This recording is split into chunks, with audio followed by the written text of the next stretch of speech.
అదేంది మిమ్మల్ని ఆఫీస్కి వచ్చి సమాధానం చెప్పంటాడే? ఎంఆర్ఓకి మనల్ని ఎంక్వైరీ చేసే పవర్స్ ఉంటాయేమి సార్? నాకు మాత్రం ఏం తెలుసు స్వామి. వాడు చెప్పిన స్టైలు పోసు చూస్తుంటే ఆ పవర్స్ ఏదో ఉన్నట్టే ఉంది. ఓ సార్, ఈ ఏటికి రికార్డింగ్ డాన్సులు మనకి లేకుండా చేశాడు. రామారావు, మొన్న పండగ అత్తగారింటికి వెళ్ళినప్పుడు మీ ఊరు కులుకు భజన డాన్స్ మిస్ అయిపోయావురా. ఎరా రాఘవ, ఏంటి కొత్తగా గడ్డం? ఏముంది, 4 రోజులు లీవ్ లో ఉన్నా. బద్ధకం. వచ్చే వారం ఆఫీస్కి వెళ్ళాలి, అప్పుడు తీస్తా. అది సరే గానీ నువ్వేంట్రా దూరదర్శన్? పండక్కి తప్పితే మీ ఊరు పక్కకే రావడం లేదు. నీకేంటి రాఘవా, ఏమైనా చెప్తావు? స్టేట్ గవర్నమెంట్ ఉద్యోగం కూర్చోబెట్టి పెడుతున్నారు. మా పరిస్థితి దొరకట్లా లేదురా. చాలా ప్రైవేట్ ఛానల్స్ వచ్చేస్తున్నాయి. మేం గట్టిగా కష్టపడకపోతే నిలబడటం కష్టం. గంగాధర్, నువ్వు ఎంత కష్టపడ్డా నిలబడటం కష్టమే. ఆల్రెడీ జెమిని టీవీ, ఈటీవీ అని ప్రైవేట్ ఛానల్స్ టౌన్ల వరకు వచ్చేసాయి. నెక్స్ట్ ఇంకా ఊళ్ళకే. నానా సలీం, మీరు కష్టపడకపోయినా అంతే. సెల్ ఫోన్ టెక్నాలజీ చాలా స్పీడ్ గా వచ్చేస్తుంది. నియర్ ఫ్యూచర్ లో మీ ల్యాండ్ ఫోన్లు అన్ని మాయమే. అందుకే మేమంతా కష్టపడి మా డిపార్ట్మెంట్ నిలబెడతాం. అబ్బో, చానాలకి చిన్ననాటి స్నేహితులంతా ఒకే చోట చేరారే. ఏంటి రామారావు, మన ఊరికి ట్రాన్స్ఫర్ చేసిన తర్వాత చేతులు కట్టేసినట్టు ఉండదా? ఇక్కడ నువ్వు సాల్వ్ చేయడానికి పెద్ద సమస్యలు లేవు, అలాగే నువ్వు చేయడానికి పనులు లేవు. డ్యూటీలో ఎప్పుడు జాయిన్ అవుతుండవు? రేపే. అయితే ఇంకా పనుంటే తప్ప రేపటి నుంచి కనపడరా. కొత్త ఎప్పుడు వస్తాడేమో గానీ పాతనైతే 11 గంటలకు వచ్చి టెన్షన్ 1 గంటకు వెళ్ళిపోయేవాడు. సుఖంగా ఉండేది మనకి. అవును కదా. గర్జన ఆడేం చేస్తా ఉండవు, సార్ వచ్చేసి ఉన్నాడు, జనాల్ని కలుస్తా ఉన్నాడు.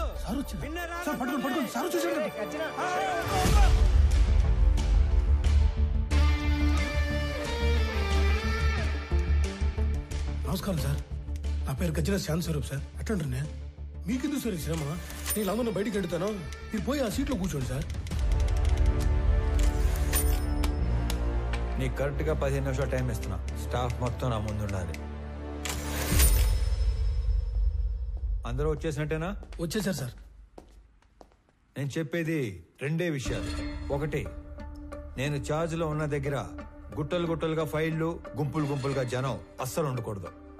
ఉండాల్సింది ఐఎమ్ అండర్ పెయిడ్ అనే థాట్, అంటే జీతానికి మించి పని చేస్తున్నాం అనే భావన. 2, రెవెన్యూ రికార్డ్స్ లో మార్పులు చేర్పులు, రాళ్ల క్వారీ, గులక గుట్ట, ఇసుక రేవుల ఎన్ఓసీలు, బర్త్ అండ్ డెత్ నేటివిటీ సర్టిఫికెట్లు, ఆస్తి పన్ను వసూళ్లు, అంతస్తులు క్లియరెన్స్లు ఎక్సెట్రా లాంటి దక్షిణ వచ్చే పనులు మాత్రమే చేస్తే సరిపోదు. తలగోక్కోవడం, ప్యాంటు సర్దుకోవడం కాదు. రిమెంబర్, మన రాజ్యాంగంలో ఉన్న దాదాపు అన్ని సెక్షన్స్ కి మనమే బాస్, మనమే సర్వెంట్. Any questions? ఈ 2 విషయాలు ప్రాంప్ట్ గా ఉండగలం అనుకున్న వాళ్ళు మాత్రమే లోపలికి రండి. లేదంటే నో పే లీవ్ కి అప్లై చేసుకొని ట్రాన్స్ఫర్ కి ట్రై చేసుకోండి. ఓకే?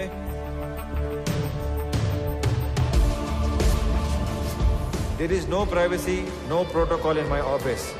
నేను చేసే పని మీకు కనపడాలి, మీరు చేసే పని నాకు కనపడాలి. Only progress that matters.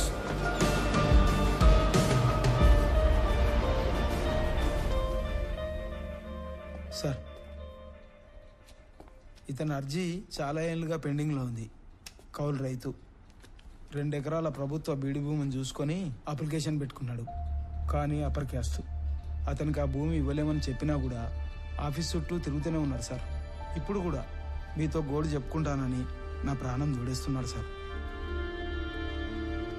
అయ్యో, రైతు తన 10 వేళ్లు మట్టిలో పెడితే గాని మన 5 వేళ్లు నోట్లోకి వెళ్ళావు. అడంగల్ 13వ కాలంలో అతను పేరు రాసి తీసుకునిరా, నేను సంతకం పెడతాను. గవర్నమెంట్ కోర్టుకు వెళ్తుంది. అది కోర్టులో తేలే లోపు నేను రిటైర్ కూడా అవుతాను. ఈ లోపు రైతు వ్యవసాయం చేసుకుంటాడు. అయ్యా, చచ్చేలోపు 1 సెంటు భూమి కన్నా ఆసామిని అవుదాం అనుకున్నానయ్యా. నీ వల్ల నా కళ నెరవేరింది. నువ్విచ్చే ఆ మట్టిలో మాణిక్యాలు పండిస్తానయ్యా, మాణిక్యాలు పండిస్తాను. చూస్తా ఉండు మళ్ళా. ఒక్కొక్క మనిషి ఎంత పని చేయొచ్చా? మనం ఏళ్ల కొద్దీ చేయని పనిని కొన్ని వారాల్లో చేయించాడు ఆయన. మొగలాయి సార్. లేదంటే రోజు 6 గంటలకు ఆఫీసు బేగ వేసే టయానికి 56 మంది వెయిట్ చేస్తా ఉండేవారు. ఇంకా 1 గంట టైం ఉంది, 2-3 కన్నా ఎక్కువ లేరు. ఆయన ఏదో మాయ చేశాడు సార్. పెద్ద మాయ చేశారు. మనం ఎంతో మంది దగ్గర పనిచేశాం. కాలం నీడలో వాళ్ళందరినీ మర్చిపోయాం. కానీ ఇతని నీడలో కాలాన్నే మర్చిపోయాం. గుర్తుండిపోతారా? రే అనంతు, పెద్దమ్మ చెప్పింది, వదిన చెప్పిందని సాకుతో నువ్వు టౌన్ లో షాపింగ్ అయిపోయాక ఆఫీస్కి వచ్చిన డిస్టర్బ్ చేయవద్దు. సర్లేనా, ఒక్కసారికి ఈడు చూడు నడి రోడ్డు ఎటా నడుస్తుడు ఈ ముసలోడా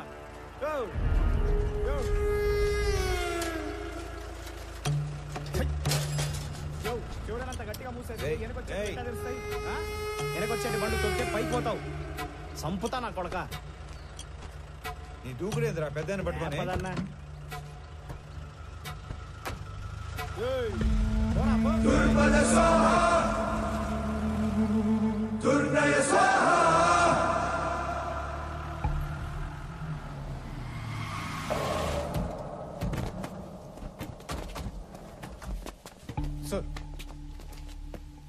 ఇంత కష్టమైన పని అని తెలియక పెద్ద పోజు కొట్టి మిమ్మల్ని నమ్మి ఈ పని టేకప్ చేశా.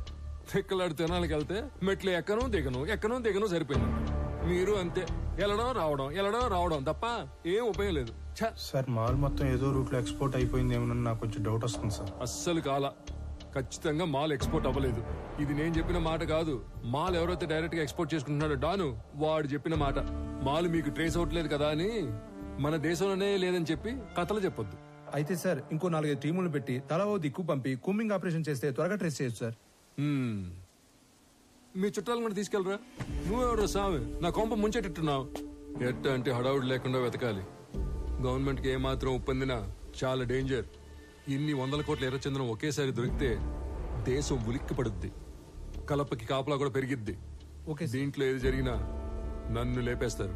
సైలెంట్ గానే ఎతకండి, కానీ కొంచెం స్పీడ్ పెంచండి. పండి గుడ్ మార్నింగ్ సార్. మార్నింగ్ మాల్నీదే. Good morning sir. Good morning sir.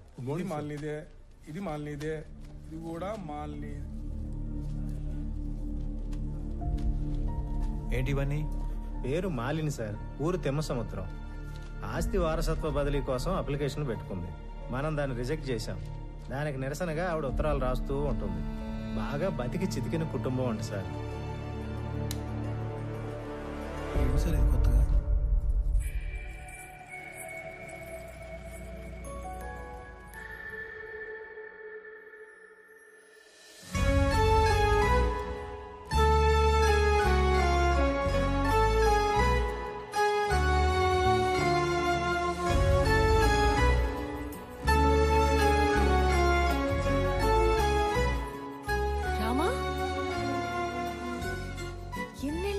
చూసి. అయినా నువ్వు అసలు ఏం మారలేదు. రా కూర్చో. పర్లేదు, ఇక్కడ కూర్చుంటాను.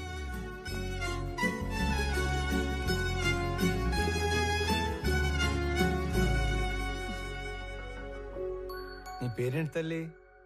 రామలక్ష్మి.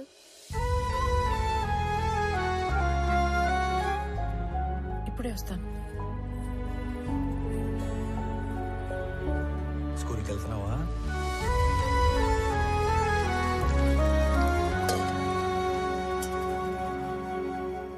Good girl. తీసుకోరామా. ఇప్పుడు చెప్పు, మన ఊరికి ఎప్పుడు వచ్చావు? నీకు ఒక్కడే కొడుకు కదా? బుడ్డోడు ఎలా ఉన్నాడు? ఏంటి ఏం మాట్లాడావు?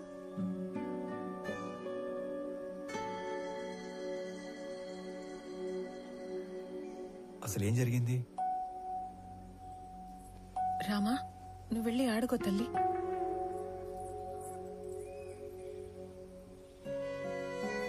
నా జీవితంలో జరిగిన చాలా మలుపుల్లో ఇది కూడా ఒకటి. మా వారి పేరు సురేంద్ర. మా నాన్నతో పాటు నార్త్ లో కాంట్రాక్ట్లు చేసేవారు. నా పెళ్లికి ముందు నుంచి కూడా మా నాన్నకి బాగా ఇష్టమైన వ్యక్తి. అమ్మ నాన్న కాలం చేశాక ఇక్కడే సెటిల్ అయ్యాం. కాంట్రాక్ట్లలో ఇబ్బందుల వల్ల నష్టాలు, వాటితో కష్టాలు కూడా వచ్చాయి. వర్మ అనే తన ఫ్రెండ్ ఏదో కొత్త బిజినెస్ ప్లాన్ ఉందంటే కలిసి వస్తానని వెళ్లిన మనిషి తిరిగి రాలేదు.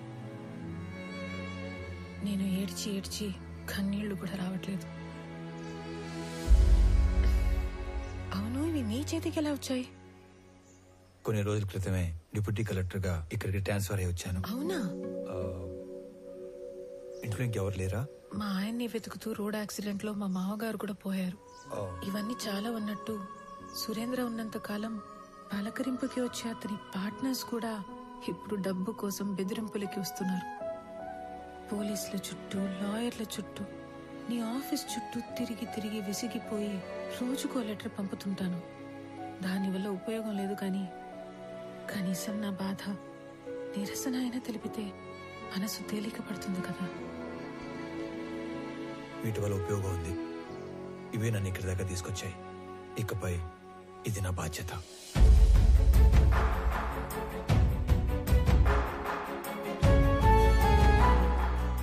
నా వల్ల ప్రేమలో ఓడిపోయినా ఆ బాధని లోపలే దిగమింగుకొని చిరునవ్వుతో వెళ్లిన రామా నాకు దూరమయ్యి దాదాపు 7 సంవత్సరాలయ్యింది. దిక్కుతోచని పరిస్థితుల్లో ఉన్న నన్ను వెతుక్కునొచ్చి భరోసా ఇచ్చి వెళ్తున్న రామాని చూస్తుంటే చాలా జ్ఞాపకాలు గుర్తుకొస్తున్నాయి. రామారావు, ఆ పేరు వినగానే గుడిలో గంట శబ్దం విన్నంత భరోసా వస్తుంది. రామారావు ఎస్పీఎల్ గా ఉన్న మా స్కూల్లో ఆడపిల్లలందరం శివంగుల్లా బ్రతికేవాళ్లం.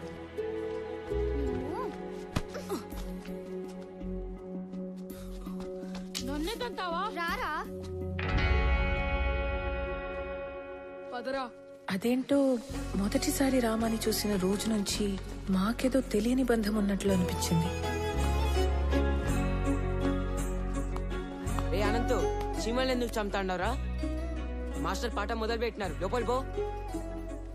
కాలక్రమేణా మా అనే మాట పోయి మన అనే భావనతోనే బ్రతికేశాం. హిందీ లాంగ్వేజ్ అంటే ఏంటి? జాతీయ భాష, నేషనల్ లాంగ్వేజ్. మీకు తెలుగు రాకపోయినా పర్వాలేదురా, హిందీ రాకపోతే మీరెవ్వరూ దేనికి పనికిరారు. సార్, మాతృభాషతో పాటు పరభాష నేర్చుకోవడం తప్పు కాదు సార్. ఓహో, కానీ మాతృభాషను హేళన చేయకూడదు సార్. హిందీ మన జాతీయ భాష కాదు సార్, అధికారిక భాష. ప్రతి విషయంలోనూ రామారావు శైలి, చూసే విధానం ప్రత్యేకంగా ఉంటాయి.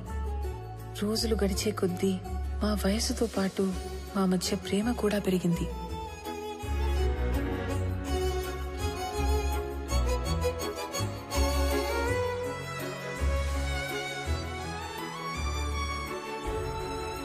ఇప్పటికీ 2 బస్సులు వెళ్ళిపోయాయి. నువ్వు నన్ను వదలకపోతే లాస్ట్ బస్ కూడా వెళ్ళిపోతాది. అవునా?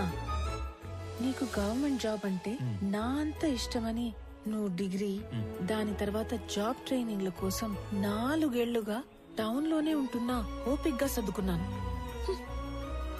ఇక నా వల్ల కాదు. ఆ జాబ్ ఏదో వెంటనే కొట్టేసి నా మెడలో తాళి కట్టే నన్ను పెళ్లి చేసుకోరామా. 1 నెలలో టెస్ట్, ఇంటర్వ్యూ అన్నీ అయిపోతాయి. ఆ తర్వాత నీ ఇష్టం. ఓకే? మళ్ళీ నువ్వు ఊరికి ఎప్పుడు వస్తావు? వచ్చే నెల 25వ తారీఖు. సరేనా?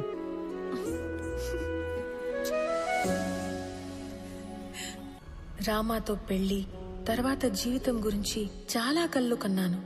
ఏ చిన్న సమస్య వచ్చినా మాలో మేమే ఒకరికొకరం సాయం చేసుకునేవాళ్లం. అనుకున్నట్లే రామాకి ఉద్యోగం వచ్చింది.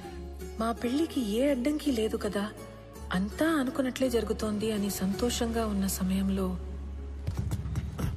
ఇటువైపు పద. అయ్యర్లో ఇంటికి ఆడికి. సరే, ఆడి నుంచి ఇంటికి పోదాం. అక్కడ చిన్న పని ఉంది, నువ్వు పద. నమస్తే బాబు. నమస్తే బాబాయ్. బాగున్నారా? బాగుండా విని. ఏంటి మహాలక్ష్మి? కూర్చోండి బాబు. ఇదిగో అబ్బాయి వాళ్ళు వచ్చారు, అమ్మాయిని తీసుకురండి. అలాగే అండి.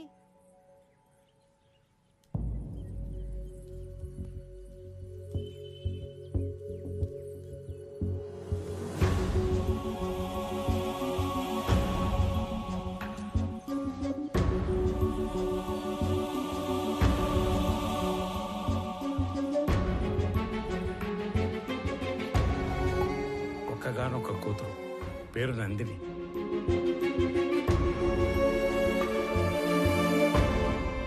ఏంటి నేను ఇది? ఎవరి అమ్మాయి? మాలిని గురించి మీకు తెలుసు కదా. తెలిసే వీళ్ళని రమ్మని చెప్పినాను. మాలినికి పెళ్ళైపోయినది. మాలినికి పెళ్ళైపోతే నాయనా? కారణాలు తెలియదు. మాలినికి పెళ్లి జరిగిపోయినాదని తెలిసి నువ్వు ఎట్ట రియాక్ట్ అవుతావు అని మేం బేజారైపోయినాము. తండ్రిగా నీకు మంచి తోడుని వెతికి పెట్టడం నా బాధ్యత. నిర్ణయం నీ హక్కు. లేదైనా నాకు కొంచెం టైం కావాలి. ఆ తర్వాత నిర్ణయం మీరే తీసుకోండి. నువ్వు నీ ప్రాణం పోయినా నీ స్వార్థం కోసం అయితే వేరే పెళ్లి ఒప్పుకో. ఏదో ఒక కారణం చేతే ఈ పెళ్లి చేసుకుని ఉంటావు. నువ్వు తలదించుకునే తప్పేమీ చేయలేదు మాలిని. మన ప్రేమ మన ఇద్దరికి మాత్రమే సంబంధించింది. పెళ్లి మన వాళ్ళందరికీ సంబంధించింది. ప్రేమ విషయంలో మనలో ఎవరో ఒకటి నిర్ణయం తీసుకోవచ్చు, కానీ పెళ్లి విషయంలో మన వాళ్ళందరూ నిర్ణయం తీసుకోవాలి. ఎందుకు ఏమిటి అని అడగటానికి నేను రమ్మలేదు. నిన్ను చూసి చాలా రోజులైంది కదా, చూద్దామని రమ్మన్నాను. మాలిని, ఒక్కసారి తలెత్తి చూడు.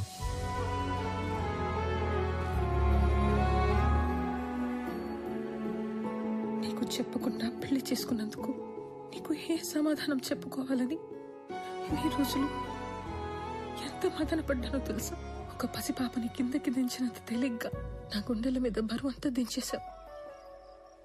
మా నాన్న ఆయన పార్ట్నర్ కొడుకుతో పెళ్లి ఫిక్స్ చేసుకుని వచ్చి ఇంట్లో చెప్పినప్పుడు ఆయన మొహంలో నేను ఎప్పుడు చూడని ఒక ఆనందం చూశాను. ఆ పెళ్లి అప్పాలంటే నేను చేయాల్సిన ఒకే ఒక పని నీ పేరు చెప్పడం. ఆయన మాట పోవటానికి బాధకి కారణం నువ్వు కాకూడదని నీ పేరు చెప్పలేకపోయాను. అంతే, పెళ్లి జరిగిపోయింది.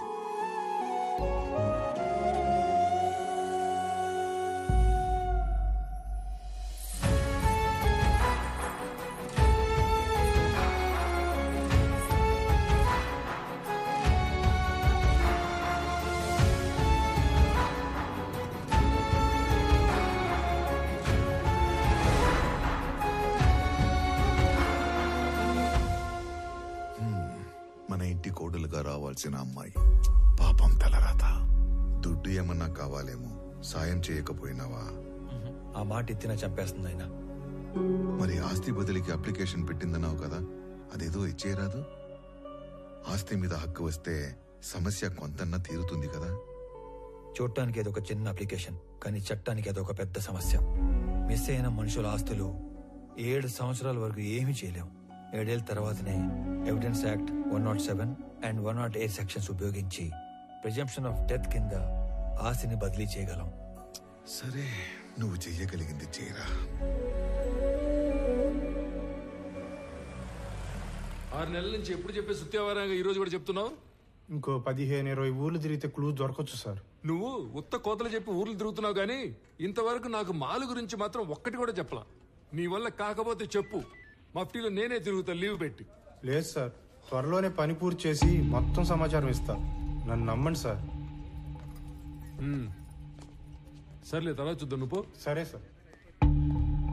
ఏంటో మెజిస్ట్రేట్ గారు ఇటు వచ్చారు, మాతో పనేందో.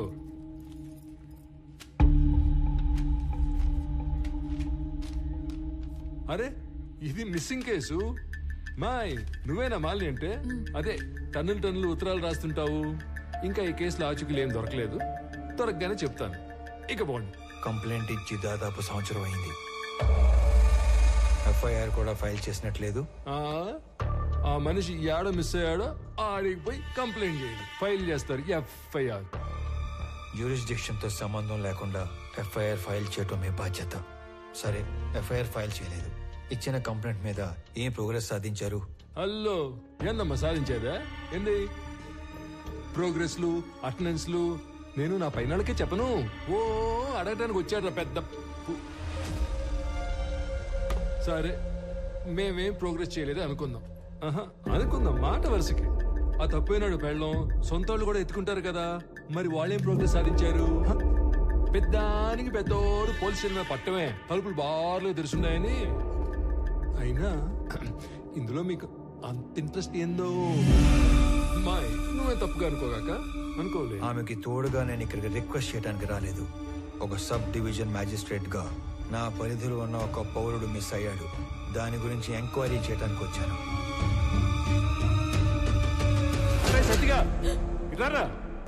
సార్, వాడెవడో సురేంద్ర అంట, ఊరంతా తప్పులు చేసి పారిపోయాడని వేరే ఎవరితోనైనా చీటింగ్ కేసు పెట్టించు. Okay sir. కావాలని కనుమరుగైనట్టు రిపోర్ట్ రాసి వాడు కేసు క్లోజ్ చేయి. ప్రతి ఓడికి జవాబు చెప్పాలంటే దేవుడు రోజుకి 48 గంటలు ఇచ్చినా సరిపో. పండి పండి, మేము భోజనాలు పెట్టాం ఇక్కడ. దీని అన్న జీవితం ఎవడెవడో రావటం, అడ్డమైన అడగటం, ఏందో ఇది.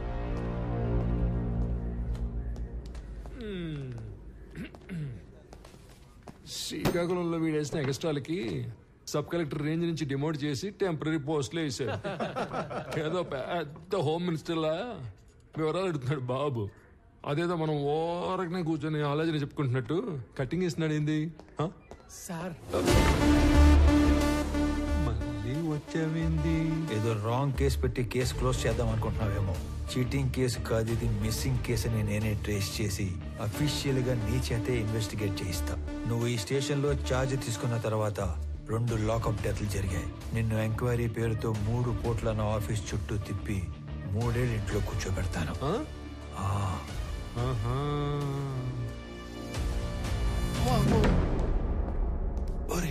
ఆ టక్కోడు వెళ్ళాడో లేదో చూడండి రా. సార్. అమ్మా నా వల్ల కావట్లేదురా. వీడెవడరా సామె కనపడిన ప్రతిసారి ఏదో కొత్త రూల్స్ చెప్పి వాయించి వదులుతున్నాడు.